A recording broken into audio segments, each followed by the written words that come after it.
Hello everyone, my name is Pedro and this is my 2017 Vans RV12. Now I've owned this airplane for a little bit over a year now and I think it's time I give you the straight up truth about this little airplane. We're going to go over the good, the bad, and the very ugly on the Vans RV12. And since the airplane's not for sale, I'm not trying to sell you on it, so I think it's a good time I tell you what it's like to own this airplane and kind of some things to watch out for if you are going to buy an RV12, because I think there are some things that every RV12 owner or prospective owner should definitely know before even looking in this plane. And there's quite a lot to go over, so let's get into it. To really understand the RV12, you have to know a little bit of history with the FAA. Back in 2005, the FAA released the Light Sport Rule. Now, that rule states that you can learn how to fly an airplane in about 20 hours, and you can fly it without having a medical, but there are some limitations. The Light Sport Rule says that an airplane cannot be heavier than 1,320 pounds, and it can't fly faster than 120 knots. It has to have a fixed pitch propeller, fixed landing gear, other things like that. Oh, and it can only be a two-seater. Now that rule came out in 2005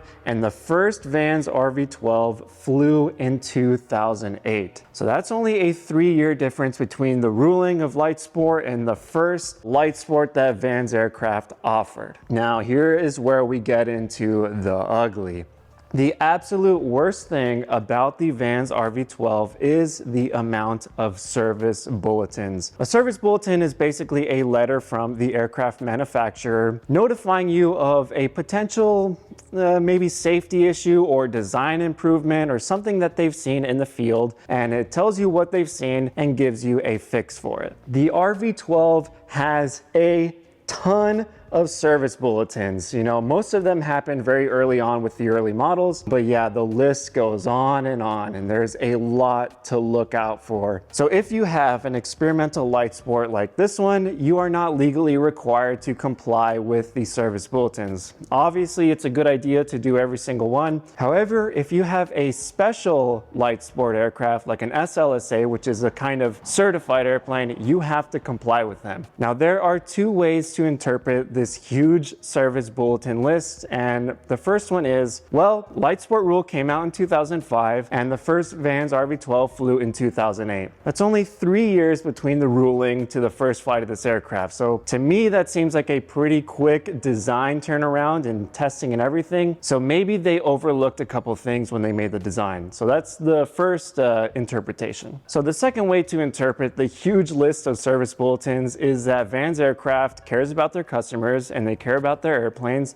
and they're very thorough. They get a lot of feedback and have good communication with their customers, so they want to address every little issue to help their owners. I think it's a little mixture of both. It can be kind of scary to receive a service bulletin letter, but the truth is most of them happened on the early models and a lot of them are very easy to comply with, no big deal. That being said, there are some that cost a lot of money and are kind of hard to comply with. I'm going to do a walk around the airplane and I'm going to try and name off all these service bulletin items that I can remember off the top of my head. So let's go. Starting with the propeller, there was a service bulletin, or I think it might have been a service letter, saying that you absolutely should balance your propeller because the vibrations can cause issues with the rest of the aircraft. Obviously, it's a good idea to balance your prop. It just makes everything run nicer and it feels better in the sky.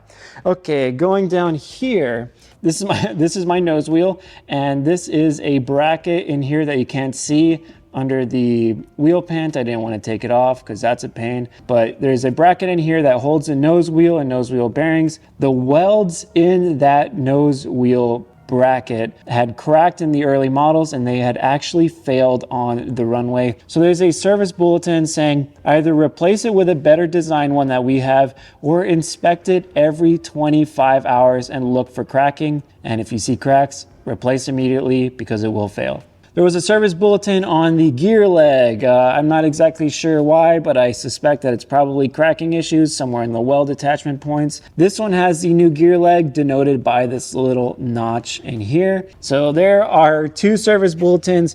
Boom, right there. Looking in the engine, this is my engine mount, standoff mount, welded bracket or something. There is a service bulletin on this itself, because this one was also seeing cracks around the weld points right around here. In the service bulletin, Vans said that they saw 2 airplanes with cracks right there. However, I talked to someone who has built maybe 7 of these airplanes, and he said that he saw cracking on those welds in multiple aircraft. Unfortunately, my airplane does not have the new bracket, so I am down to inspecting every 100 hours looking for cracks. Either way, I end up taking off my top cowling pretty often, and I look at it every single time. Okay, another service bulletin. Right here, the engine mount. There's a bracket in here that you can't see, but it's riveted in there. But the type of rivets used to mount the engine bracket or something like that were called out in a service bulletin saying that they saw smoking rivets, they got loose, and you got to replace all the rivets. My airplane also does not have that, so I make sure to take a look at it as best as I can every condition inspection. So what are we at? 4 service bulletins here. On the Rotax side, I believe there was a service bulletin on the throttle return springs, or there's like an updated one. So the old one had return springs up here, and these are internal coil springs. Okay, moving into the cockpit, there is a service bulletin on the latching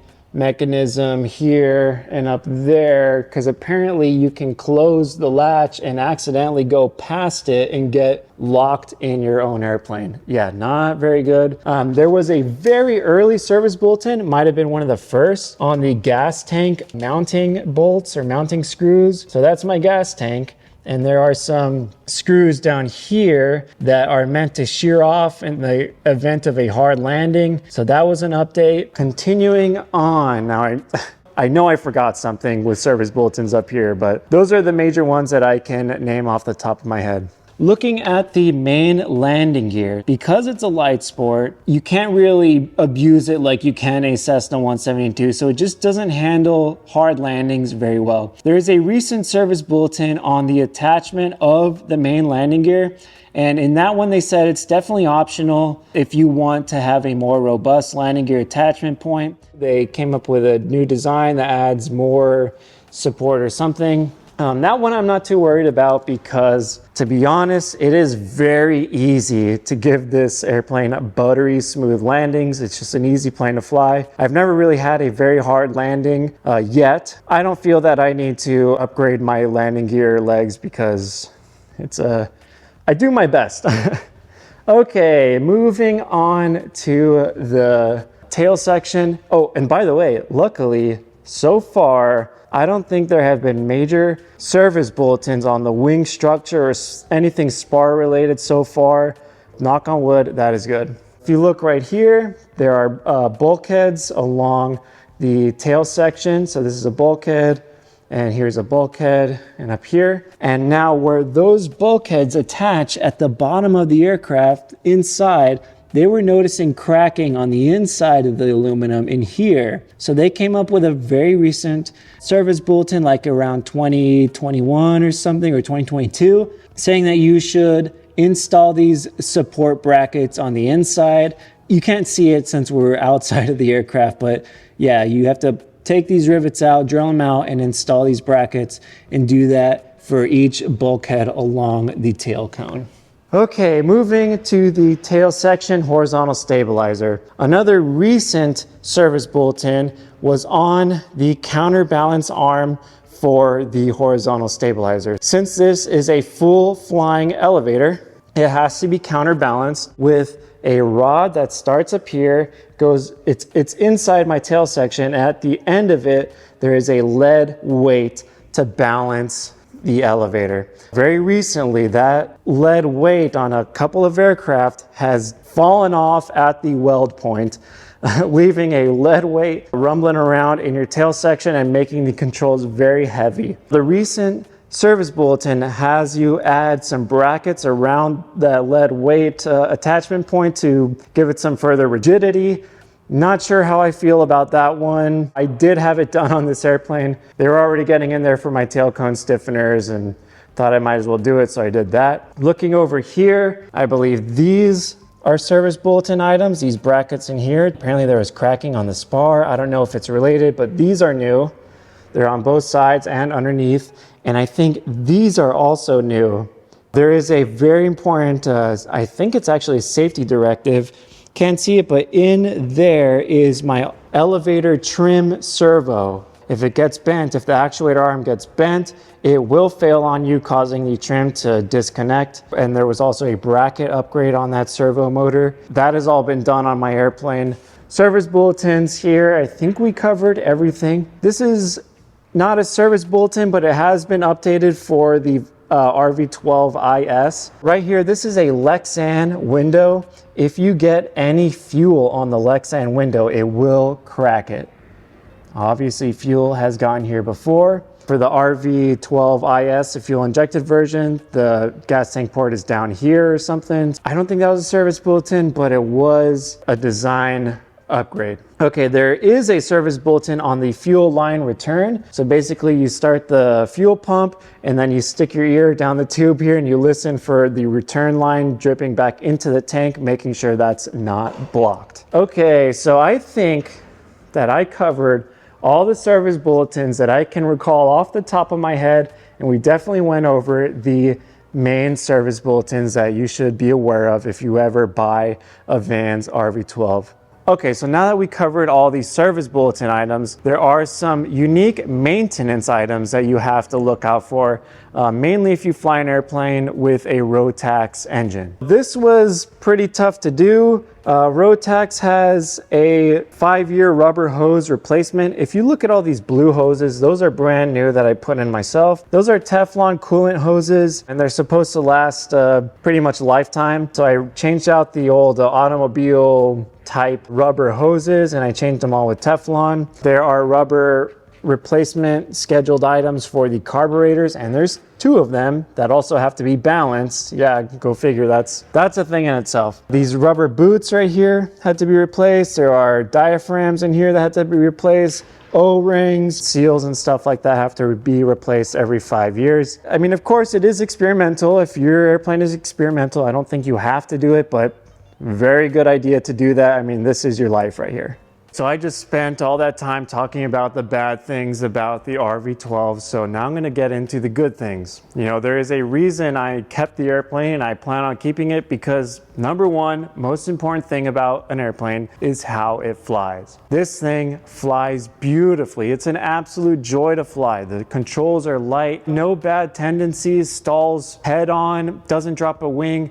There's a saying out there, if it looks like it flies good, it'll fly good. If you just look at the overall design and the shape of the wing, it's just a chocolate bar wing, you know, it's just a rectangle, so it's going to fly like a Cherokee kind of.